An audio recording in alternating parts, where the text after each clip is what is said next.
अब अपने होने में जीना, इसको इसके लिए क्या प्रयोग है और इसका एहसास सतत बना रहे उसके लिए क्या करना है। हमारी 5-6 दिन पहले बाहर जब हम लोग नीचे गार्डन में बैठे थे तो तब भी मेरा कुछ कंफ्यूजन आया था, तो आपने कहा तुम्हारी समझ में ये लड़का था आ गया होगा, नहीं आया तो मेरे पास आ मुझे 2-3 दिन पुरानी बात है। हाँ बाबा, लेकिन उसके बाद फिर मैंने कोशिश भी की, एक दो लोगों से बात की और एक मेरे पास प्रवचन था आपका, उसमें भी थोड़ी बात थी लेकिन नहीं समझ पाया, तो मैंने कहा ज्यादा ही जाना। एक्चुअली मैं हिंदी में ही बोलूं जी बाबा। कि अंग्रेजी में बोलूं? अंग्रेजी में तब पकड़ में आएगा। ना ना, हिंदी में बाबा। अब हिंदी में एक्चुअली पहले तो दिमाग को ऐसा खोलना पड़ेगा अपने को कि जिस होने की बात कही जाती है वो होना और वर्तमान एक ही चीज है। यहाँ हर चीज आप बाहर नजर डाल रहे हैं इस मोमेंट में हर चीज आपको क्या होने की खबर नहीं देती। जैसे ये गिलास को देखते हैं, गिलास तो ऐसा ख्याल नहीं आता कि ये है, होने का ख्याल आता है।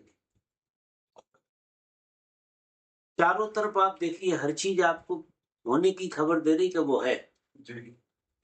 अब ये जो होने की खबर है ये अस्तित्व की तरफ से आ रही चीजों के माध्यम से, हर चीज के माध्यम से। ऐसा समझ में नहीं आया तो देखिए कि जैसे आप बैठे और कोई आया तो जैसे ही कोई आता है तो आपको होने की खबर नहीं देता, आप होने नहीं लगते हैं। तो उस आदमी ने क्या किया कि आपको होने की खबर दी। अगर ये गिलास है तो तुम्हारा होना भी तो जरूरी है इसको अनुभव करने के लिए, नहीं है? वर्तमान में कोई भी चीज, तो वर्तमान की कोई भी चीज गहरे में देखो जो यथार्थ, वर्तमान मीन्स यथार्थ की कोई भी चीज तुम्हें होने की खबर दे रही है तो नहीं दे रही। और ये रिमाइंड करो अगर तुम नहीं हो तो ये कैसे हो सकती है चीज, वो चीज आपको है ऐसी अनुभव में एग्जिस्ट है, ऐसा सत्य दिखाई दे रहा है, इसका मतलब आप एग्जिस्ट हैं, आप प्रेजेंट है ना। क्योंकि चीजें सिर्फ प्रेजेंट में ही खबर देती है, जब प्रेजेंट में होती हैं तो खबर देती है। अब भूल जो होती है कि आदत हमारी जो है वो ड्रीम में जीने की है। तो ड्रीम में जब आप जीते हैं तो चीजें आपके सामने होती हैं और वो होने की खबर देती, फिर भी होने की खबर नहीं मिलती, आपको उनसे नहीं मिलती और हर चीज आपके होने की खबर दे रही। इस जगत का बड़ा विचित्र खेल, इस जगत में गहराई से देखो तो जगत गुरु है, जगत ही गुरु है। ये जो जगत आपको दिखाई दे रहा है ये गुरु का काम कर रहा है, क्योंकि ये आपको होने की खबर दे रहा है। अगर कोई चीज कह रही है कि वो है, उसका अस्तित्व दिखा रही है, तो अब गेस्टार्ट बदल लेना चाहिए कि वो चीज हमारे होने की खबर भी तो दे रही है ना तत्काल, कि नहीं दे रही। जैसे आपकी पत्नी आई तो उसने अपनी होने की खबर दी, साथ साथ तुम्हारे होने की खबर भी तो मिली तुम्हें, कि नहीं मिली? आपको खबर मिली होने की, क्योंकि हम अपने को इतना ज्यादा भूले हुए हैं, हमने उसको अनदेखा ही किया, हम बिल्कुल अनदेखा ही कर लिया। हम कभी अपने होने को तो अनुभव ही नहीं करते। कारण क्या है? हम अपने से अपने होने को अनुभव नहीं कर रहे क्योंकि दूसरों से होके हम काम चला लेते। दूसरे जब हमें होने की खबर देते हैं उसका नाम रूप बदल जाता है उस होने का, और उससे हम काम चला लेते हैं। जैसे आपकी पत्नी आपको खबर देती पति होने की, तो खबर तो होने की थी है उसे, और उसके साथ कुछ उसके साथ जो पति जुड़ गया वो गड़बड़ हुआ है। तो अभी आप जीना ऐसे शुरू करिए, ये जीने से आएगा। वर्तमान में आप जीते हैं और कहीं से भी आपको कुछ और होने की खबर आ रही, उस होने को होने में कन्वर्ट करना। ख्याल में आ रही मेरी बात? जैसे आपका मास्टर है, नौकर है, चाकर है, ये सब इस जगत का एक व्यवहार है, बड़ा अच्छा व्यवहार है। इस जगत के व्यवहार में वर्तमान में हर चीज को होने की खबर देती है, एहसास कराती है होने का, और उस होने के एहसास से ही हम जिंदा भी हैं। इसलिए क्या हो जाता है कि कोई भी चीज हमें, कोई भी व्यक्ति और कोई भी चीज जब हमें अपने होने की खबर नहीं देती है तो हमें बेचैनी हो, क्योंकि बिना होने की खबर के हम जिंदा नहीं रह सकते। ऐसा कौन सा इंस्टेंस, मतलब सिचुएशन हो सकती है कि मुझे मेरे होने की खबर नहीं है, किसी चीज से नहीं आ रही? नहीं, ऐसी कोई चीज नहीं है कि नहीं आती, आती ही है, लेकिन रूप रंग बदले होते हैं। अब जब तुम अकेले होते, बिल्कुल अकेले, ना कोई वस्तुएं हैं, ना कोई व्यक्ति है, वहां अगर तुम बैठे हो तो असली में देखो तो ये सारी चीजें तुम्हारे सपने को तोड़ती हैं, यथार्थ में लाती हैं। जैसे आपकी पत्नी आई या कोई आया, तो उसने, आप तो ड्रीम में बैठे हुए थे, और ड्रीम में बैठे हुए थे इसलिए तो आपको होने का पता नहीं लग रहा था आपके, क्योंकि आप ड्रीमिंग में थे। समझ रहे बात? अब जैसे वो आई तो उसने थोड़ी देर को ड्रीम तोड़ा और उसने क्लिक किया आपके होने को, और उस पॉइंट को आप भूल गए, उसको नजरअंदाज कर दिया और फिर ड्रीमिंग में चले गए। समझ रहे मेरी बात? तो आप तो कंटिन्यू बहुत, अब ऐसे कई चीजें आपको घट रही, सुबह से शाम तक कई चीजें आपको क्लिक करती, आपके अपने होने की खबर देती, लेकिन आप बस जरा टेस्ट मात्र को उसका अनुभव करते हैं, जरा सी देर के लिए अनुभव करते हैं और इग्नोर कर देते हैं। फिर आप ड्रीमिंग में चले जाते हैं, आपको ड्रीमिंग में जीने की गजब की आदत पड़ी है। तो आपको पूरी शैली बदलना पड़ेगी जीवन की। इस सूत्र को गहरा कि जहां से भी कोई खबर आती है तो पहले उसे एहसास करो आप थोड़ी देर, बात का काम बाद में करना, पहले एहसास करो, क्योंकि उसने ड्रीम तोड़ा है तो उसको थोड़ा सा फायदा लो, उससे फायदा लो कि ज्यादा से ज्यादा उस क्षण को जियो। तुम जीते तो क्षण में ही हो हमेशा, ऐसा व्यक्ति नहीं है जो क्षण में और होने में न जीता, लेकिन उस होने में ड्रीमिंग चलती रहती है। जैसे ड्रीम में आप बिस्तर पे होते हो और कलकत्ता पहुंच जाते हैं, तो यहाँ आप जागते जागते भी कलकत्ता ही में होते हैं, ड्रीमिंग में होते हैं, तो अपने होने का आपको बोध नहीं होता। अब सूत्र ये कहता है कि शरीर जो है हमेशा ही होने में रहता है, वर्तमान में रहता, शरीर शरीर हमेशा वर्तमान में रहता, और मन हमेशा ड्रीम में रहता है। मन का काम है ड्रीम में रहना और शरीर का काम है वर्तमान में। तो आप शरीर ओरिएंटेड हो जाओ, मन से ज्यादा आप शरीर पे आ जाओ, शरीर को अनुभव करना शुरू करो, शरीर के रेसे रेसे को अनुभव करो, सांस को अनुभव करो, धड़कन को अनुभव करो, चाल को अनुभव करो, बोलने को अनुभव करो, मतलब पूरा होश आप शरीर के सब एक्टिविटीज पे लगा दो। जैसे जो खुजाया आपने, इसे अनुभव भी करो कि जी खुजना हो रहा, इसे अनुभव किया जा सकता है, किया जा सकता है कभी। तो अब ड्रीम करते करते नहीं, ड्रीमिंग में आप खुजा भी लोगे, लौट भी आओगे, बात बिगड़ गई। ड्रीम का नहीं, होश पूर्वक थोड़ा सा इसका एहसास भी तो। अब आपको मजा बहुत आएगा इसमें, मजा देखो आप जिस मजे को ढूंढ रहे हो वो मजा आपके इर्द गिर्द ही बैठा है। जब व्यक्ति होने में जीता है तो जो शरीर ही रसों जैसा होने लगता, और फिर वो रस होने को नहीं छोड़ने देता।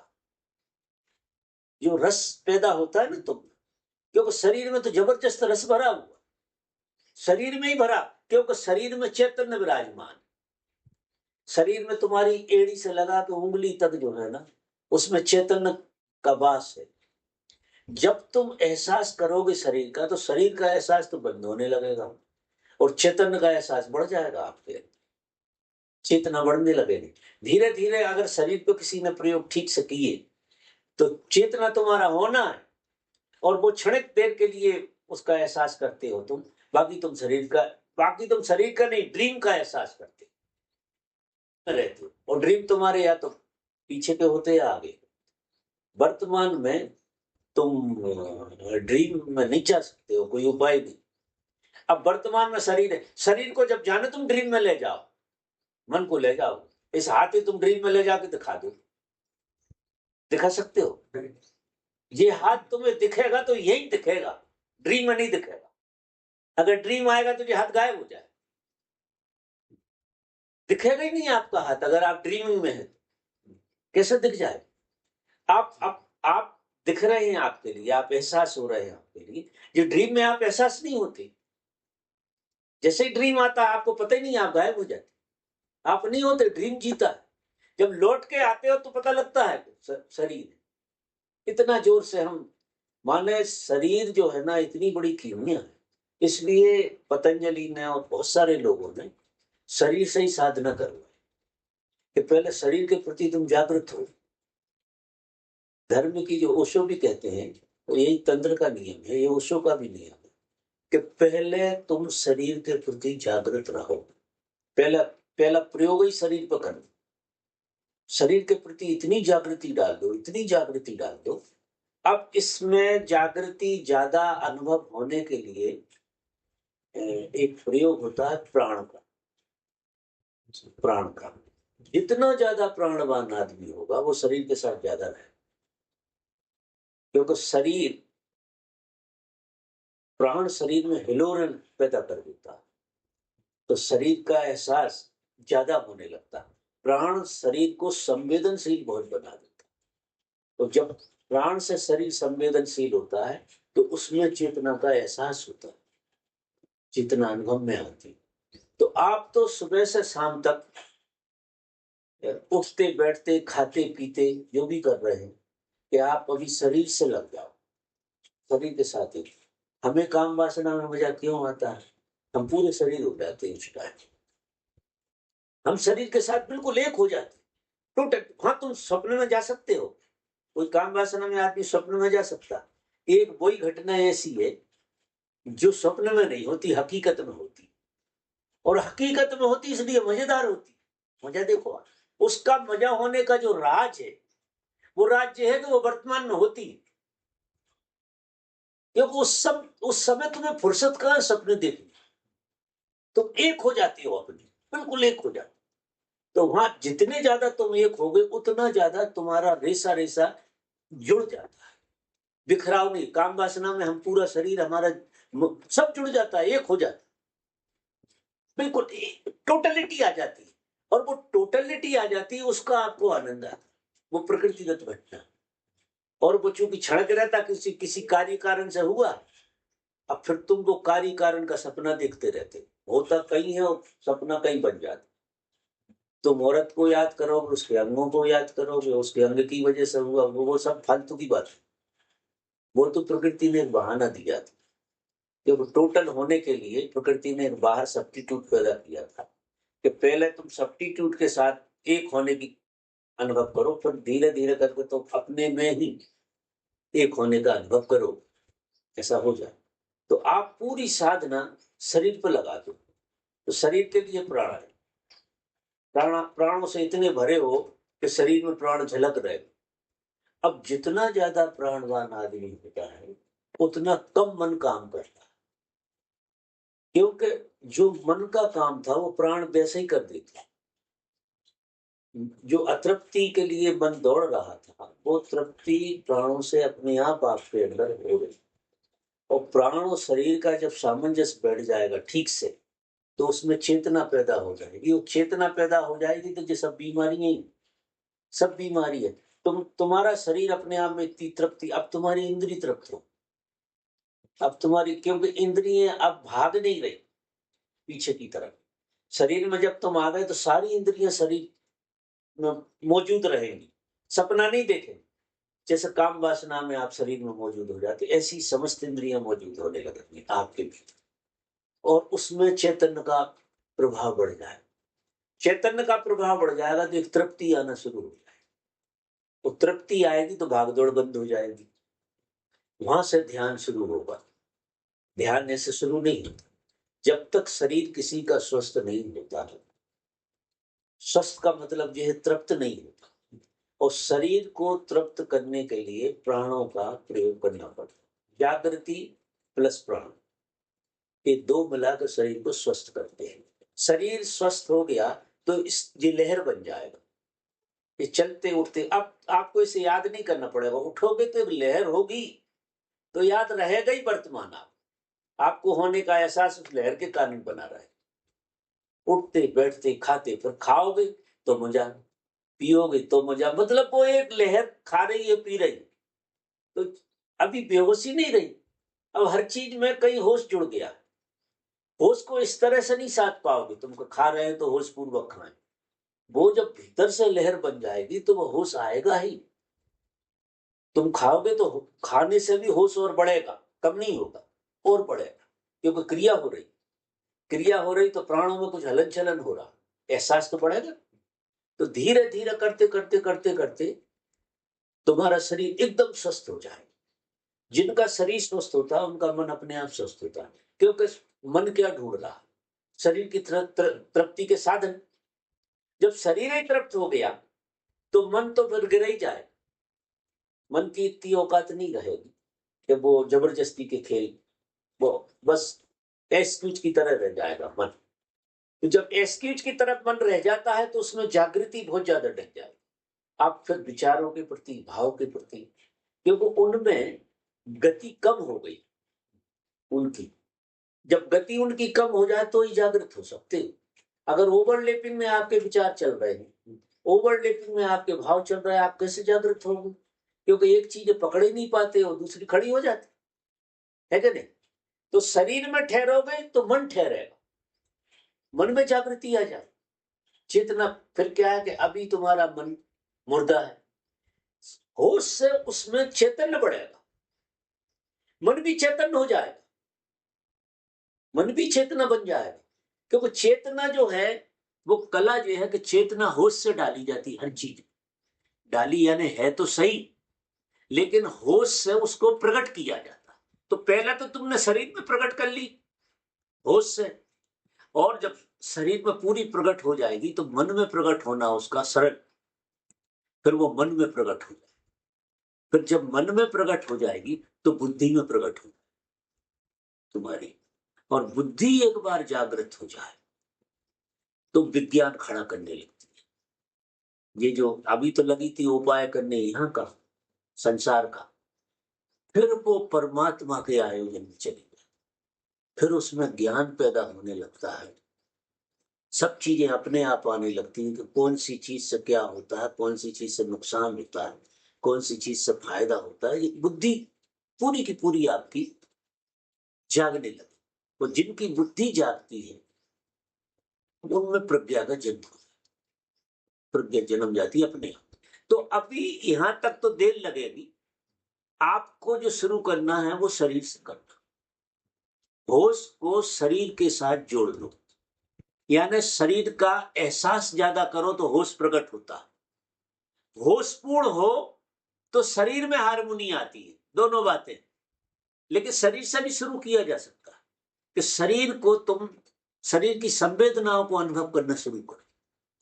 शरीर की संवेदना, जो भी घटना शरीर आपकी घटा रहा, जैसे देखो जी, जो खुजली दोबारा से अलग तरह से हो गई, पहले खुजली, अब इस पूरी संवेदनाओं को जी के इसे जियो, पूरी संवेदना को। ये खुजली चली है, इसके प्रति पूरे बोध पूर्वक चलने दो खुजली को, कोई दिक्कत नहीं। लेकिन इससे क्या तुमने चैतन्य हो गए, और तुम चैतन्य हो जाओ। हर घटना ध्यान है, ऐसे समझ। फिर तो जिस समस्त इंद्रियां, तुम्हारी आंख, जिस आंख से तुम बेहोश होते थे, वही आंख किसी चीज को होश डालेगी, जागृति तुम में लौटने लगी। अभी तुमसे जागृति बाहर फेंक रही, और फिर जागृति, क्योंकि बाहर फेंक रही है जब तो तुम पेड़ को पहचानते हो। अगर जागृति तुम्हारी नहीं फेंकेगी तो जो गिलास है कैसे पहचानो? हर चीज को तुम पहचान रहे हो, होने की तरह पहचान रहे हो, सत्य की तरह जान रहे हो, तो सत्य ही देख रहा होगा ना। सत्य सत्य की तरह अगर तुम किसी चीज को देख रहे हो वो यथार्थ है, तो कोई यथार्थ शक्ति देख रही है उसे। वो यथार्थ शक्ति के देखने से सत्य है जी। मजा देखिए आप, ये तुम नहीं देख रहे तो ये है नहीं है, तुम्हें जी विज्ञान का पता नहीं है। अगर तुम नहीं देख रहे तो इसका कोई अस्तित्व नहीं है। इसमें हैपन की जो भूमिका है, होने की भूमिका, वो तो आप डालते हैं। ये बेरंग है अगर तुम नहीं हो तो। तुम्हारे होने, अगर इस जगत में से आदमी को धर्म जो है ना, जीने की कला है, ये जिया जाता है, और जहां खड़े हो वहीं से जिया जाता है। जिस जगह तुम खड़े हो शुरुआत वहीं से हो जाए। इसमें कोई क्वालिफिकेशन की जरूरत नहीं है, कोई डिग्री की जरूरत नहीं। ये तो शुरू किया जाता है बस। अगर आपको समझ में आ गया तो आपने अपने को संवारना शुरू कर दिया। जैसे जैसे आप अपने को संवारोगे वैसे वैसे चेतना उसमें प्रकट होना शुरू हो। संवारना मतलब होश, होश में रहेगा। तो अब देखो, शरीर अब बहुत ज्यादा सपने में चले गए तो लौट लौट के शरीर में आया करे, लौट लौट के शरीर में आओ। ज्यादा हो जाए तो देखो जो ठोक के देख लिया तो अब एकदम शरीर में आ गए। ऐसे तो प्रकृति तुम्हें खूब ठोकरें मारती ही रहती है, वो भी जगाने का आयोजन। कोई दुश्मन नहीं है तुम्हारा। तुम्हारे ऊपर जो जितने उपद्रव आते हैं ना दुनियादारी के, ये तुम ये समझ मत मानना कि प्रकृति दुश्मन। तुम इतनी नींद में हो, इतनी नींद में कि प्रकृति ठूसे मार मार के थोड़ा जगाती है, थोड़ा उकसाती है जगा। माने यहाँ कोई अगर काम हो रहा है तो सब जागृति का काम हो रहा है इस जगत में। देखो परमात्मा ने जो आयोजन किया है ना पूरा, इसमें सारा आयोजन मनुष्य को जगाने का है। जैसा मनुष्य है उसमें जागृति पैदा हो तो उसके साथ भला होगा, बुरा होगा, ये होगा, वो होगा। ये एक क्रम चल रहा है। और जिन्हें जो समझ आ जाती है वो इसका उपयोग कर लेते हैं। जिन्हें समझ पैदा आ जाती फिर ये सारी चीजें किस ढंग से, ये मैंने कहा कि जब तुम बुद्धि में जागो तो तुम्हें दृष्टि तुम्हारी अलग होगी, तुम्हारा देखने का अंदाज अलग होगा। चीजें तुम्हारे कितने कितने हित में हो रही है ये तुम्हें दिखाई देने लगेगा साफ साफ। कोई भी चीज तुम्हारे अहित में नहीं हो रही। ये जागी हुई बुद्धि की बात कर। जब बुद्धि में चेतना जाती है तो ऐसा लगता है कि हर चीज हमें जगा रही, हर चीज। सुबह से शाम तक पक्षियों से लगा के सनसेट तक आपके लिए हर घटना जगा रही, आपको ऐसा लगेगा। लेकिन शुरुआत आपको, क्योंकि जागने का स्वाद तो आपको पैदा करना पड़ेगा, तब प्रकृति जगा रही उसका पता लगेगा। पहले आपकी बुद्धि को जागने का स्वाद तो आ जाए कि जागना होता क्या चीज है।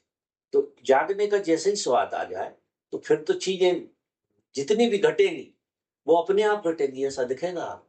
तो शुरू शुरू में ही जो मारा मारी रहती है, बाद में जो अपने से चलने लगता है सारा खेल। फिर तो कृष्ण कहते गुण गुणों में बढ़ते रहे, सब चीजें अपने आप अपने एक लाइन में काम कर रही, पूरी की पूरी लाइन बनी हुई है। तो आपको उठने में बैठने में जहाँ दर्द हो रहा, कोई बात नहीं है दर्द हो रहा, दर्द को भी एहसास करो, उसका अनुभव करो आप, क्योंकि दर्द के माध्यम से भी थोड़ी देर तो वर्तमान में रहेगा। धन्यवाद दो दर्द को। दर्द आपको कितना वर्तमान में लाता। सपने में तो नहीं रहोगे, दर्द में होगे, रहोगे सपने। जब दांत में दर्द होता है तो हम सपने में जा सकते हैं, हम गजब के अपने में रहेंगे। उसका सूत्र अगर हम बदल दें कि ये दर्द हमें वर्तमान में लाने की प्रक्रिया है, उससे लड़ना नहीं।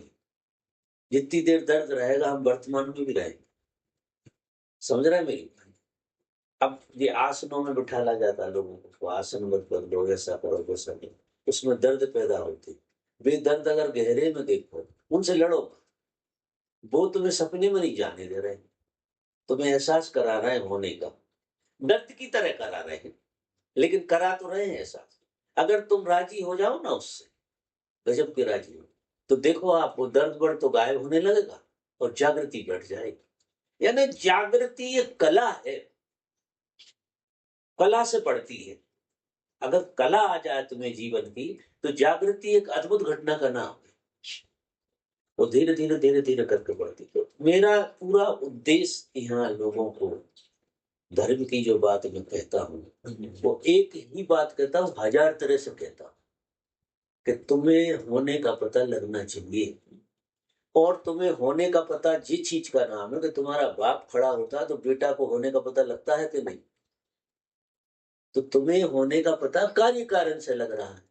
तुम अपने बाप को बिना बाप का खड़ा कर लो ना, एक साक्षी को बाप बना दो, ऐसे मान लो। एक साक्षी बना दो, झूठा बाप बना दो, एक साक्षी जिसमें बेटे को अनुभव होने लगा, होने का बेटे की तरह होने लगा। हम भगवान क्या है, भगवान हम ऐसा झूठा बाप बना लेते, ऐसे समझ। उसकी मौजूदगी से हमें अपनी मौजूदगी, जो भूत प्रेत क्या होते, झूठे ही तो बनते, लेकिन वे भी आपको मौजूद कर देते। अगर आपको जो एहसास हो जाए कि कहीं भूत है, तो आप भी उतने ही होगे जितना भूत है। आप सपने में नहीं जा सकते, खड़े हो जाओगे आप एकदम, क्योंकि भूत है तो आपको खड़ा होना पड़ेगा, आप बैठे नहीं रह सकते कि रह सकते हो। तो अब ये सारी प्रक्रियाएं देखिए कितनी बढ़िया काम कर रही, कितना अद्भुत मैकेनिज्म है ये पूरा का पूरा, लेकिन ये बड़ा सिस्टमेटिक काम कर रहा है। अगर हम अच्छी समझ से देखना शुरू करें तो फिर हमें एक एक चीज जागृति में ही लेता है। हमारा प्रेम दूसरों का हमसे प्रेम, हमारी घृणा दूसरों की हमसे घृणा, क्योंकि हमारी घृणा होगी तो पीड़ा भी होगी ना साथ, तो उतनी देर सपने में नहीं रह सकते, उस पीड़ा को भोगना पड़ेगा। अब इतना है कि कार्य कारण से मत जोड़ो उसे। अगर आप में घृणा जन्मी है, क्रोध जन्मा है, काम जन्मा है, ये जन्मा, उसे अन्यत्र मत ले जाओ। आप में एक एक्स्ट्रा एनर्जी जन्मी है जो आपको जागृति का बोध करा रही है। उसके माध्यम से भी तो आप, क्रोध जब आता है तो नस नस जाग जाती। आपने देखा रेसा रेसा आपका एक होने लगता है कि नहीं। अब उसको क्रोध की तरह ना लेकर जागृति का कोई आयोजन है प्रकृति का, ऐसे समझो। ये प्रकृति ने जागृति के स्वाद के लिए, कड़वा स्वाद है वो अलग बात है, क्योंकि दवाइयां तो कड़वी होती, तो वो क्रोध का जो स्वाद है वो बहुत कड़वा स्वाद है, लेकिन है जागृति का ही स्वाद, बहुत गहरे। क्योंकि बेहोशी भी होश का ही कोई रूप है ना। बेहोशी भी अगर है तो उसमें ना के बराबर तो होश होगा ही। जैसे तुम्हें क्रोध आया तो वो बेहोशी है, लेकिन उस बेहोशी से भी चेतना उठी तो है ही, क्रोध के रूप में उठी, जो पड़ी हुई थी, सोई हुई थी। अभी तुम सोए हुए तो कोई प्रेम के लिए भी उठ थोड़ी रहे थे, ऊर्जा पड़ी हुई थी, और किसी ने कुछ कह दिया और एकदम भपकी, तो वो बेहोशी वाला होश है, ऐसे समझिए। वो बेहोशी वाला होश है, वो आखिरी तल है होश का, जो प्रकृति उपयोग करती है। कोई ऐसा नहीं मानता तो उसको क्रोध कराती है, मोह कराती है, लोभ कराती है, भय कराती है, और वो प्रकृति बार बार तुम्हें याद दिलाती है होश। ऐसे समझो। तुम्हारे सब रिश्ते भुलाने के लिए भी हैं, वो जगाने के लिए। तुम्हारी सारी वृत्तियां भुलाने के लिए भी हैं, वो जगाने के लिए। क्योंकि जिस रास्ते से आप सो सकते हो, ठीक उसी रास्ते से आप जग सकते हो। जो आदमी आपको सुला सकता है वो आदमी आपको जगा भी सकता है, ऐसे समझिए। ये दोनों बातें। तो संसार का तो गजब के ढंग से उपयोग करना, बहुत गजब के ढंग से। आपको कला आ गई तो आप साधारण आदमी की तरह नहीं जीते, एक अलग आदमी, आप एक उन्वेषक हो जाएंगे कि आप तो रिसर्च कर रहे हैं पूरी की पूरी। आप इस संसार में रिसर्च कर रहे हैं, जो रिसर्च सेंटर है, इसमें हर घटना से सीखा जा सकता, मतलब हर घटना से जागा जा सकता। सीखने यहाँ कुछ है नहीं, यहाँ सब कुछ जागने। तो होश कोई ऐसी घटना नहीं है कि आंख बंद करके बैठ जाओ और जग जाओ। वो एक प्रयोग है, उससे तो सिर्फ तुम्हें होश का पता लगता है कि होश होता है। जब तुम ध्यान में बैठते हो तो वो 1 घंटा 1.5 घंटा जो प्रयोग है वो आपको होश की पहचान कराने के लिए है। लेकिन होश गहरा जो है ये संसार में होता है, ये दुनियादारी में होता है, ये दुनिया भर के खेल, जो दैनिक नंदनी जो जीवन है हमारा, उस होश की पहचान, इन सब चीजों की पहचान करने लगे, सब चीजों को गिनने लगे होश, तो ये सारी चीजें होश में लय होने लगेगी, ये सब तुम में लय होने लगेगी। और जो चीज तुम में लय हुई वो होश को बढ़ाएगी। तुम्हारा क्रोध अगर तुम में लय हो जाए तो सारी ऊर्जा कहाँ चली गई, और वो तो रहेगी अगर अपने में आ गई तो क्रोध के माध्यम से सारी ऊर्जा बाहर निकल गई तो तुम नंगे भूखे हो गए। तो ऊर्जा बाहर फेंकने नहीं आई थी, बाहर फेंकने तो आई नहीं थी, ऊर्जा तो उठी थी कि उसका स्वागत करो, उसको आलिंगन कर लो, आप उसका सदुपयोग कर लो, आप सही चीज हो जाएगी, और वो सही चीज हो जाती है। और जिन्हें वो कला आ जाती वो यहां से जिस केंद्र से उठती वहीं से उठा लेती, वहीं से गले लगाने लगते। ख्याल में आ रही मेरी बात? तो ये सारी चीजें समझना पड़ेंगी, तब होश पकेगा। और इसे शरीर से शुरू करो। शरीर को प्रेम पूर्ण ढंग से रखो और इसके प्रति जागृत बहुत रहो। इसका जागृत का मतलब इसका एहसास करो। अब ये हाथ उठा रहे हो आप, एक एहसास करके उठाओ ना, कितना स्वाद ही बदल जाएगा। नहीं बदल जाएगा? जब हम ध्यान में ऐसे हाथ करते हैं तो क्या करते हैं, हाथ तो यही होते हैं, ऊर्जा वही, तो लेकिन एहसास बदल जाता है। हम कुछ एहसास कर रहे हैं, इनसे कुछ एहसास कर रहे हैं। इन हाथों में जो ऊर्जा पड़ी है, जो जागृति पड़ी है, हम उस जागृति का ही एहसास करते हैं। जो ध्यान में ऐसे हाथ खुल जाते हैं ना, वो गहरे में देखो, वो एहसास किस चीज का, वो एहसास जागृति का है। ऐसा समझ। तो धीरे धीरे करते करते करते करते ये प्रयोग होगा। और ये प्रयोग ऐसा नहीं है कि मानसिक हो, ये तो करते करते करते करते ही, और इसका अंत नहीं है। क्योंकि अभी तो तुम सब शरीर से, फिर मन से, फिर तुम्हारे सबकॉन्शियसनेस से, फिर कलेक्टिव कॉन्शियसनेस से, मतलब इतने गहरा प्रयोग करना है जी कि इसमें तुम्हारी समस्त गहराइयों में होश चला गया। क्यों? खजाने तो तुम्हारे अनकॉन्शियस में पड़े हुए, तुम्हें तुम्हारे खजानों को पता नहीं। कितने मौके तुम्हारे ऐसे आए थे, वे सारे के सारे बंद पड़े हुए। जब होश में वे खुलेंगे और वो सब कन्वर्ट होंगे होश में, तो आपको ये लगेगा ये तो फैक्ट्री खुल गई होश की, ये तो मजा आ गया। आपका कोई भी स्वप्न आएगा और जागृति से वो कन्वर्ट हो जाएगा, पूरा जागृति में चला जाएगा। ध्यान में थोड़ा बहुत यही तो होता, कोई चीज आके हम में लय हो जाती है, हमें पता नहीं है, इसलिए हमें और ज्यादा अच्छा लगता। बाबा, जब आपने उदाहरण दिया था कि पत्नी आई, तो उससे पहले अपने एहसास में आओ, बात में नहीं जाना है, पहले ये देखना है कि अपने में। नहीं, वो तो आएगी, तुम्हें थोड़ी पता है प्यारी, तुम तो सपने में, तुम क्या पता लगाओ, तुम तो सपने में बैठे हो। पत्नी आई, जैसी पत्नी आई कि तुम में करंट आया, होने का, उसको होने का करंट आएगा। वो होने के करंट ने अपना नाम पति रखा है, समझना बात। उसमें से पति निकाल देना, पति निकाल के करंट अकेला रह जाए, और उसके प्रति धन्यवाद होंगे कि अगर ये ना आई होती तो ये करंट तो नहीं आता, ये एहसास जो मुझे हुआ होने का, ये कहां से आया, ये उसी की वजह से आया, तो उसे तो धन्यवाद दो। वो गुस्से में आई तो प्रेम में आई, उसका ज्यादा मूल्य नहीं। तुम्हारा होना प्रेम की तरह भी उठेगा और गुस्से की तरह भी उठेगा कि क्यों आ गई साली, फिर भी उठेगा तो सही, या लगेगा कि ठीक आ गई, जरूरत थी। दोनों बातें, तो दोनों बातें मूल्यवान नहीं है। मूल्यवान क्या है? जो एहसास बना आपका, उसके प्रति बोध, उसको प्योर करते जाओ। तो बाबा, सवाल ये आता है कि ये तो वो आई तो एक बहाना हुआ उससे चेतना में जाना, लेकिन जो प्लानिंग जब हम बैठ के करते किसी चीज की, जो विचारों के आने के साथ, जैसे कि सपोजिंग मुझे कल सुबह चंडीगढ़ से कहीं के लिए निकलना है, उस वक्त मैं अकेला बैठा हूं, मुझे किसी वजह से एक प्लानिंग करनी है कि कल सुबह मुझे फला चीज का आयोजन करना है। तो ऐसी स्थिति में पत्नी नहीं आई, लेकिन वो एक सिचुएशन मेरे सामने आई। अब उस सिचुएशन के साथ जागृति में कैसे रहें? वो एक तो ड्रीमिंग में ले जाएगी बाबा, नहीं तो नहीं, सिचुएशन आई तो जागृत तो पहले होगा, ड्रीम के पहले, पहले तो जागृत ही होगी। ड्रीम कैसे आएगा जागृति के पहले?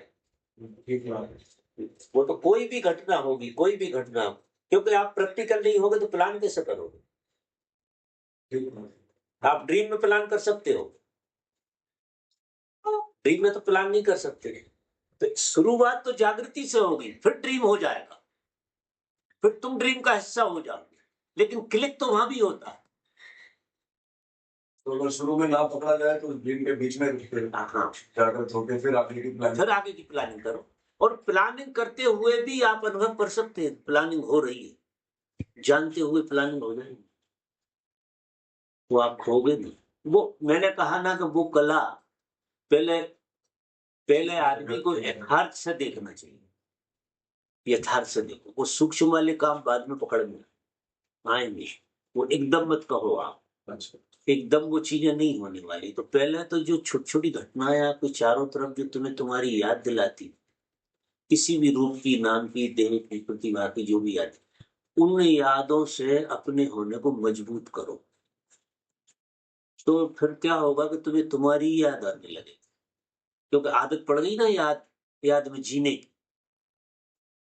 याद में जीने की आदत पड़ जाएगी इन इन चीजों से। अभी आदत टूटी है तो आदत पड़ जाएगी आपको याद में जीने की, अपनी याद में जीने की, क्योंकि आपकी याद आपको सुख बहुत देती, आपको पता नहीं, ज्यादा सुख देती। और जो चीज ज्यादा सुख देगी उसकी याद आएगी कि नहीं? तुम्हें काम वासना की याद भी सुख देती है, काम वासना की याद आती है ना, तो वो भी एक हिलोट सी पैदा कर देती। क्यों? उसने सुख दिया है तुम्हें, उसने सुख दिया, उसने वर्तमान का क्षण जिलाया है तुम्हारे लिए। तो उसको जब जब भी तुम ऐसी याद को याद करोगे तो याद आएगी। अब तुम सीधा सीधा अगर अपने होने को जीने लगो तो वो काम वासना का सुख कहीं नहीं लगता जो तुम्हारी याद का सुख। क्यों? काम वासना का सुख आया था तुम्हारी याद के सुख से, कि तुम्हें वहां टोटल हो गए थे तुम, और कुछ था नहीं वहां, कोई विज्ञान नहीं है, बाकी फालतू की बात है। वो तुम टोटल हो जाते हो और अहंकार शून्य होते हो। दो बातें होती हैं। एक तो तुम वर्तमान में होते हैं, दूसरे अहंकार वहां होता नहीं, क्योंकि अहंकार होगा तो वो घटना नहीं घटेगी। और वो विचार शून्यता है ही, अहंकार जब ही शून्य होता है जब विचार शून्य होता है, वहां विचार नहीं होते, क्योंकि तुम टोटल होते हो, विचार को जगह कहां। एक पीक पे कह रहा हूं, वहां तो विचार बिल्कुल, अगर विचार होगा तो पीक आएगा ही नहीं, ऐसे समझ। विचार आने ही नहीं थे, वो तो लोटा लाटा के पता नहीं कहां ले जाए, लेकिन वो वहां विचार की दम नहीं है जाने की, तो वहां तुम टोटल हो जाती। इसलिए इसका आकर्षण भी बहुत है दुनिया में, काम वासना का आकर्षण सिर्फ इसलिए है कि वो प्रकृति दत्त समाधि जैसा अनुभव देती।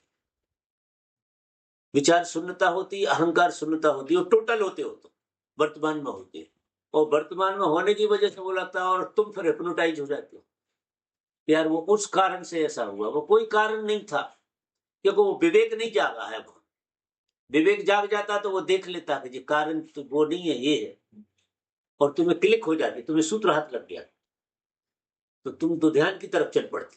तो ये तो ध्यान का सूत्र हो गया कि निर्विचार अवस्था आए कैसे, ये तो प्रकृति दत्त हुआ। तो निर्विचार अवस्था में कैसे जाए, तो टोटल कैसे हुए, तो सारा सूत्र समझ में आ जाएगा। तो अब फिर टोटल जीना शुरू करो, छोटी छोटी घटनाओं को टोटलिटी से जियो। खाना खा रहे हो तो इतनी टोटलिटी से जियो जिसका कोई हिसाब नहीं। अब टोटलिटी से जो आदमी जिएगा उसको विचार कम घुसेंगे, तो सपना कम बनेगा, यथार्थ को ज्यादा जिएगा, स्वाद दूसरा आ जाएगा। और वो स्वाद होने का, वो होने का स्वाद अगर गहरा हो गया आपका तो मजा आ गया, वो सूत्र हाथ लग गया। वो लगेगा धीरे धीरे, लेकिन वो सूत्र बैठा ही है लगने, क्योंकि आप बिल्कुल किनारे पे, हर आदमी किनारे पे बैठा, आप आश्चर्य करें, वो सूत्र तो बैठा ही है लगने के लिए। तो ये चीज अगर आपको राइट कभी कभी तो लोगों को कोई ध्यान की जरूरत नहीं होती, राइट अंडरस्टैंडिंग अगर आप ठीक, मैं जैसा कह रहा हूं, अगर क्लिक हो जाए ना तो आपको हर जगह जगा देगा, जी मेरा कहना ही जगा नहीं लगेगा। लेकिन मूर्छा घनी है तो प्रयोग ही करना पड़ेगा, और प्रयोग आप शरीर से शुरू करो। शरीर शुद्धि कहते हैं इसे, शरीर के प्रति जागृति से जीने का नाम शरीर शुद्धि है। मन के प्रति जागृत जीने का नाम मन शुद्धि है, भाव के प्रति जागृत होकर जीने का नाम भाव शुद्धि। और कोई धोना धाना नहीं है।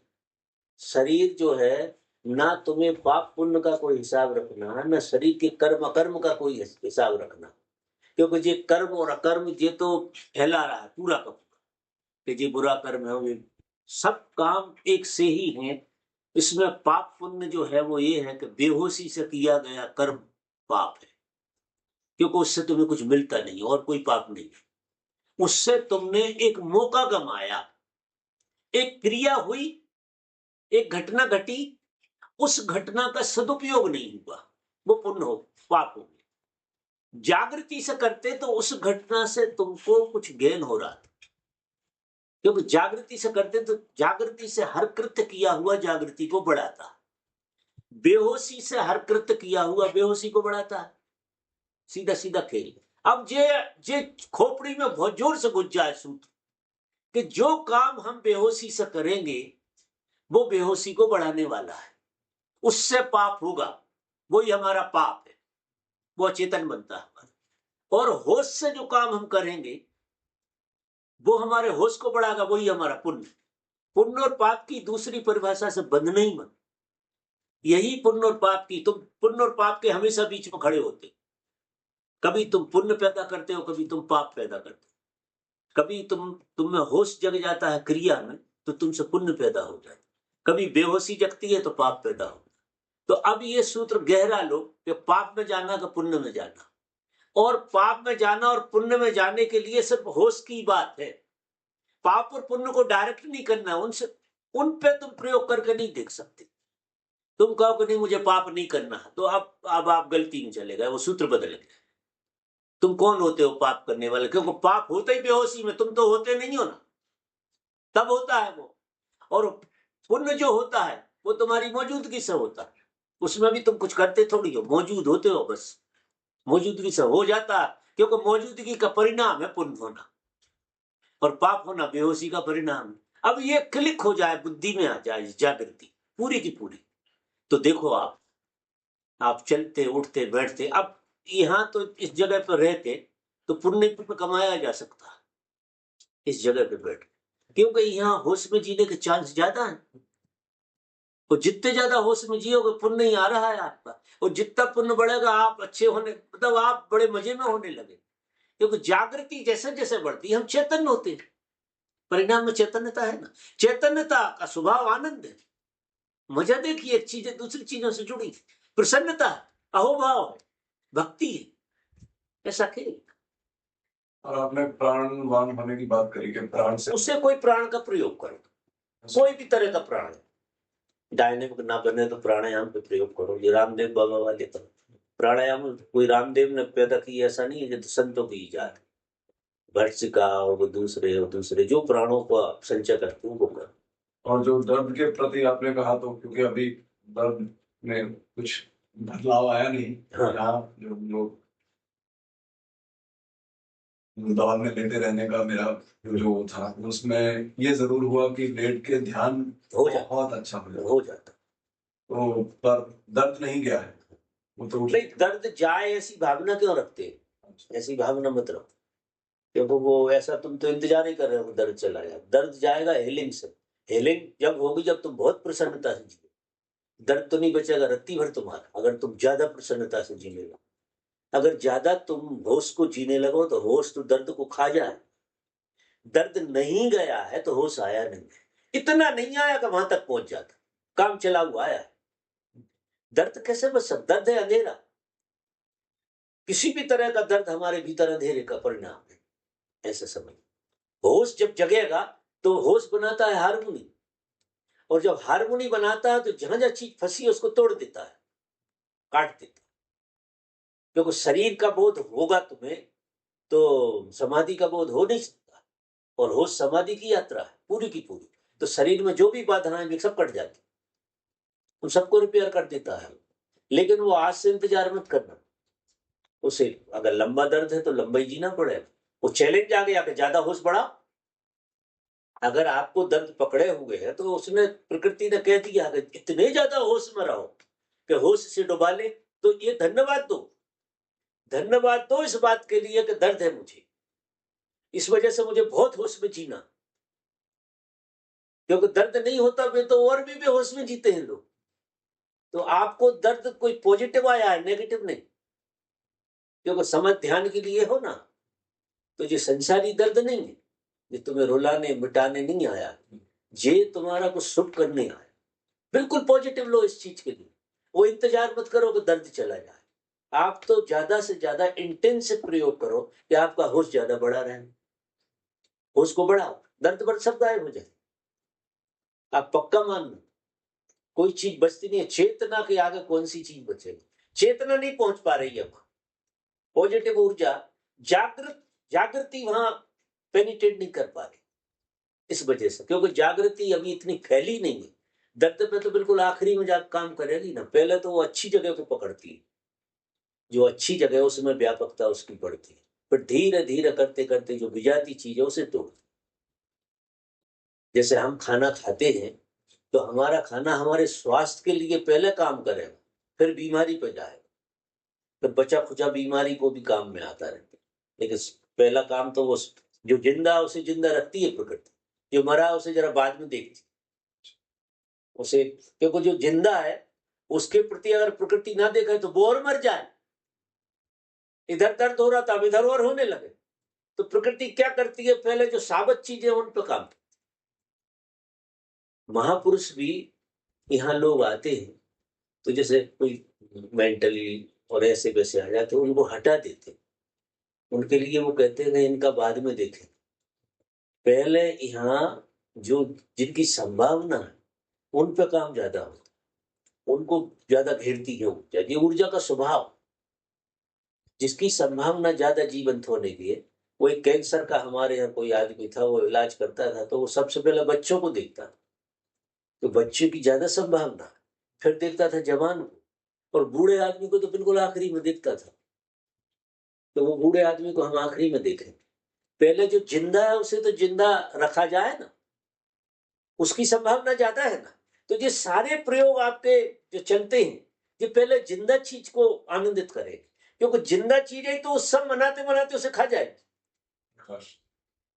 वो फिर बाद में उसे निकल जाएगी। वो पहले जिंदा चीज इतनी प्रफुल्लित तो हो जाए तुम्हारे भीतर, तो उसकी चिंता मत करो आप, बार बार टटोलना मत कर, दर्द तो गया ही नहीं, अभी तो शिकायत हो जाएगी, ये अलग फार्मूला हो। इसलिए बड़ी समझ की जरूरत पड़ती है जीने। एक हल्के से विचार से हम कोई चीज को पलट लेते, कुछ और कर लेते।